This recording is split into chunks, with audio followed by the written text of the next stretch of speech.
Fire करने के जो हैं वो 5 उसूल हैं। सबसे पहला जो है वो खड़े होने का तरीका, आपका स्टांस कैसा है। दूसरा जो है वो ग्रिपिंग, आपकी ग्रिप जो है वो कैसी है। और उसके बाद जो है अगला है आपका एम लेना, निशाना आपने किस तरीके से लेना है। फिर आपकी ब्रीदिंग है, सांस आप कैसे रोकोगे। और उसके बाद आपका है ट्रिगर कंट्रोल।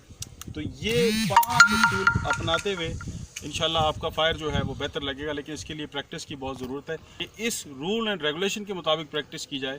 प्रैक्टिस वो नहीं है कि आप रेंज पे गए और रेंज पे जाके आपने फायर शुरू कर दिया और बहुत सारी गोलियां मारने से जो है वो आपका निशाना कभी भी ठीक नहीं होगा। और आप 5 गोलियां भी फायर करें लेकिन आप सही टारगेट पे सही रूल के साथ, उसूलों के साथ करें तो फिर आप बेहतर हो सकते हैं। नहीं